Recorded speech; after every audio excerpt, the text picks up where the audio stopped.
Buongiorno e benvenuti a Cosa c'è di nuovo, notizie dal web e non solo, di oggi, lunedì 25 luglio.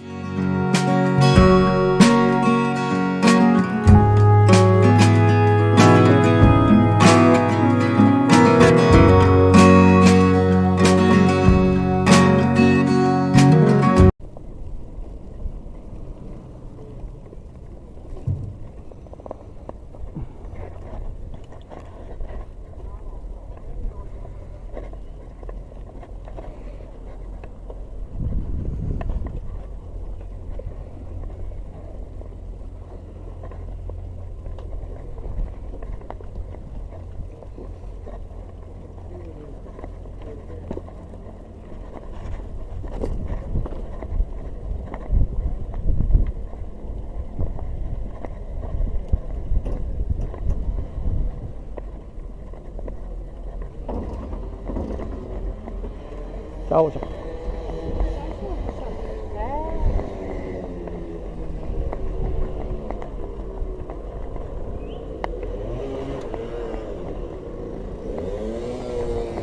Ehi, ehi, dove vai? Dove vai? Non si può andare con la moto qua. No, vai, fai il giro, fai il giro. Prendi, fai il giro. Fai il giro solo che la polizia. Fai il giro.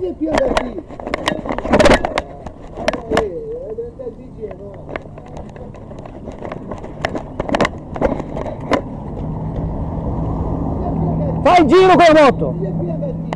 Guarda che chiama la polizia! Dai, cammina!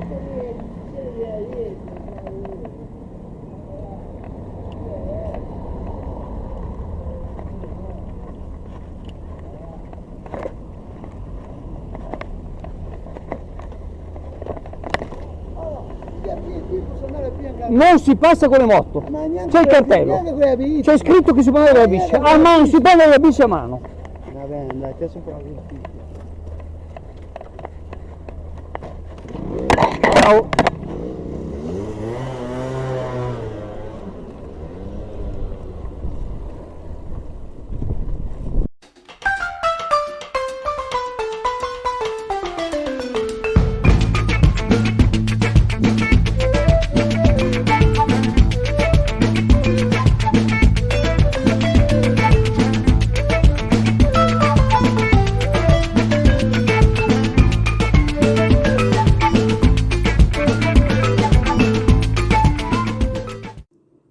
Lo scippo di ieri mattina in via Giovanni da Verrazzano ha fruttato al malvivente una borsa e una borsa è stata ritrovata ieri nel pomeriggio da una signora che al suo interno ha rinvenuto anche i documenti della proprietaria.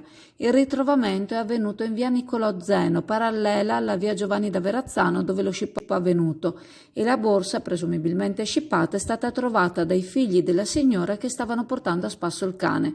Dai documenti si è potuto quindi risalire alla proprietaria, iniziali BBL del 1949.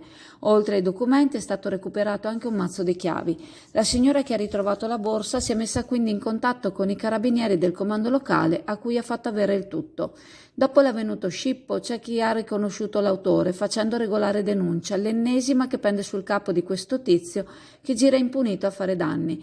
Prima o poi ci sarà quella goccia che farà traboccare il vaso e che costringerà chi deve prendere provvedimenti a fare ciò che la cittadinanza si aspetta.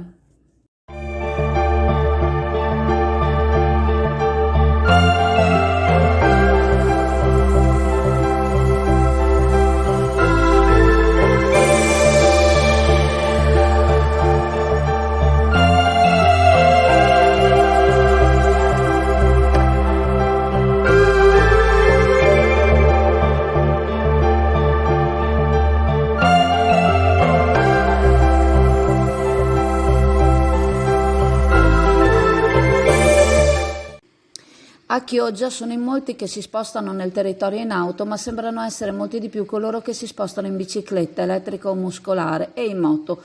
Purtroppo per questi mezzi il numero di parcheggi non sempre è sufficiente, lo vediamo nelle giornate in cui il corso diventa fulcro di intrattenimento, che sia la mattina del mercato del giovedì o serate come lo scorso sabato sera, giornate in cui il flusso di persone che si muovono verso il centro è eccezionale. Il giovedì mattina è Calle San Giacomo a fare da zona parcheggio, non essendoci flusso di traffico veicolare diventa quasi naturale adoperare la carreggiata come posto per bici e moto. Tra l'altro i mezzi vengono parcheggiati con ordine e resta libera una porzione di carreggiata tale che non va a disturbare apparentemente l'eventuale movimento dei mezzi di soccorso. Ma quello che si è visto sabato sera nell'area prospiciente alla chiesa di San Giacomo è stato letteralmente un caos. Centinaia di bici parcheggiate alla rinfusa, ammassate le une delle altre, tanto da far pensare a quanto sarebbe stato difficile per alcuni rientrare in possesso del proprio mezzo. Durante la Sagra del Pesce, conclusasi la settimana precedente, era stato richiesto di non parcheggiare le bici nello spiazzo antistante la chiesa di San Giacomo e l'invito allora è stato rispettato, ma sabato sera è stato totalmente ignorato. Ma la questione di fondo è: dove altro si sarebbero potute parcheggiare così tante bici? A Chioggia in centro storico ci sono 2 aree dedicate al parcheggio di bici e moto, entrambe poco prima di San Giacomo. Sabato sera erano occupate all'inverosimile entrambi. Quella sul lato a est inoltre è spesso occupata da auto che parcheggiando su strisce bianche si sentono anche in diritto di non pagare il parcheggio, oltre che occupare posti a cui non hanno diritto. L'alternativa è parcheggiare giù di calle, sotto casa di qualcun altro, sempre trovando posto. La difficoltà per trovare parcheggio a Chioggia accomuna a tutti, forse però sembra più facile trovare un'area temporanea per il parcheggio delle bici e le moto in aree che sabato sera non sono utilizzate. Collocare le 2 ruote in un luogo dislocato farebbe sì che l'ingresso al corso non si presenti così cacofonico come è successo sabato, dando la possibilità di utilizzare uno spiazzo più ordinato e all'utenza la possibilità di parcheggiare e ritirare il mezzo in maniera più civile.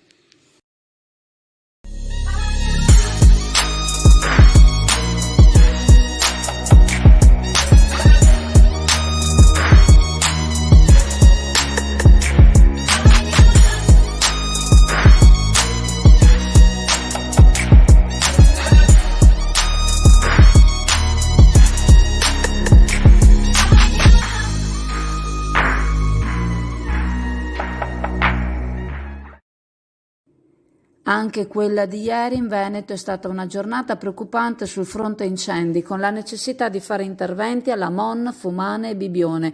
Il presidente della Regione Veneto, Luca Zaia, ha ringraziato i volontari antincendio boschivo per i loro interventi, come ha ringraziato tutti coloro che stanno partecipando nelle stesse operazioni. Nel timore che a causa del caldo torrido e della mancanza di piogge la situazione non possa migliorare, il presidente Luca Zaia chiede la collaborazione di tutti e fa affidamento sulla loro responsabilità. Il fronte di ieri più preoccupante e impegnativo è stato quello di Lamon a Belluno, dove nella zona del Sas Falares le fiamme erano ancora attive in serata in un'area caratterizzata dagli schianti della tempesta Vaia. Numerosi erano stati fino a ieri gli interventi dal cielo per estinguere il fuoco con il Canadair e con l'elicottero della regione. A Fumane, Verona, ha ripreso invece un incendio su un'area verde. Gli interventi si stavano garantendo da terra grazie proprio all'intervento dei volontari degli ABI e al personale dell'Avisp.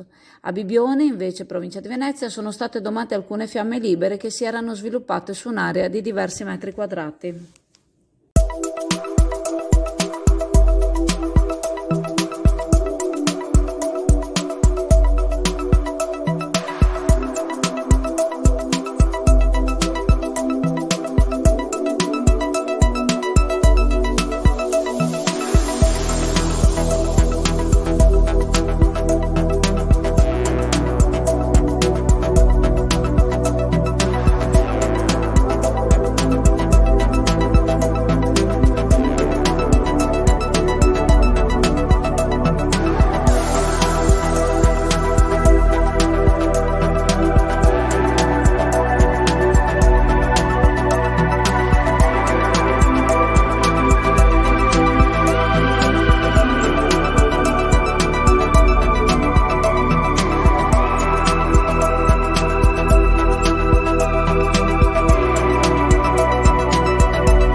ricordandovi che la farmacia di turno oggi, lunedì 25 luglio, è la farmacia al Lido in Viale Padova.